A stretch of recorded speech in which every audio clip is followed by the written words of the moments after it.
Second है railway employees के लिए प्रोडक्टिविटी लिंक बोनस 2029 करोड़ रुपए का प्रोडक्टिविटी लिंक बोनस आज माननीय प्रधानमंत्री जी की अध्यक्षता में कैबिनेट में अप्रूव हुआ है। और ये रेलवे ने जो बहुत अच्छी परफॉर्मेंस की है उसके कारण ये संभव हो पाया है। इससे 11,72,240 एम्प्लॉयज़ को बेनिफिट होगा।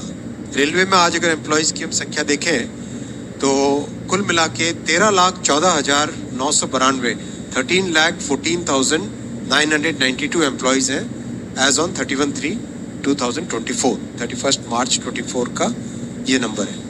और इसमें करीब 1,19,952 तो लास्ट फाइनेंशियल ईयर में ही ज्वाइन किए और वो अगर आपको ध्यान होगा करीब 1,54,000 के आसपास टोटल रिक्रूटमेंट किया गया था पिछले 2 वर्षों में। उसमें 2 करोड़ से ज़्यादा एप्लीकेशंस थी और बिना कोई हैसल, बिना कोई पेपर लीक, बिना कोई इधर कोई कंप्लेंट के बहुत ही स्मूथ तरीके से ये मैसिव एग्ज़ाम कई सारे शहरों में 500 से ज़्यादा शहरों में करीब 30 दिन तक एग्ज़ाम चला था। 15 लैंग्वेजेस में कई सारी शिफ्टों में एग्ज़ाम हुआ था, उसके कारण ये ज्वाइन किए थे। इसमें भी रेलवे के एम्प्लॉयज़ के साथ मिलके जो बना हुआ है फॉर्मूला, उसमें आउटपुट इनपुट यानी कितना आप इनपुट देते हो उससे कितना आउटपुट आ रहा है। मान लो कितने लोकोमोटिव लगाए तो कितना आगे पैसेंजर्स और कार्गो वो सिस्टम खींचता है। वैसे ही ऑपरेटिंग रेशियो यानी कॉस्ट कितनी है और आपकी रेवेन्यू कितना है, इन सब का ध्यान रखते हुए इन दोनों को 50% वेटेज दिया गया है।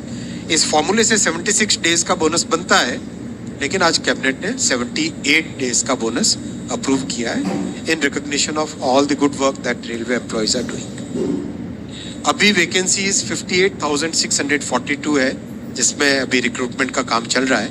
और मैं ये नंबर इसलिए रखा क्योंकि विपक्ष की तरफ से बार बार एक छोटा नंबर डाल के लोगों को भ्रमित करने का प्रयास चलता रहता है। कभी कोई 20,000 बोलता है, कोई 25,000, कोई किसी भी तरह का कोई एक गलत नंबर डाल दो और फिर बाद में उसको गलत को आगे प्रसारित कर दो। इस तरह की उनका प्रयास चल रहा है, इसलिए ये नंबर आपके सामने रखा। As on today this number is 58,642 vacancies पे आज की तारीख में रिक्रूटमेंट का प्रोसेस चल रहा है।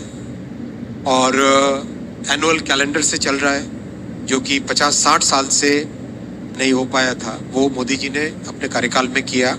रेलवे के लिए एनुअल कैलेंडर बनाया जिसमें जनवरी से मार्च के क्वार्टर में एक प्रकार का एक कैटेगरी का रिक्रूटमेंट, अप्रैल से जून के क्वार्टर में दूसरा, जुलाई से सितंबर के क्वार्टर में तीसरा और अक्टूबर से दिसंबर के क्वार्टर में चौथे कैटेगरी का रिक्रूटमेंट प्रोसेस चालू है।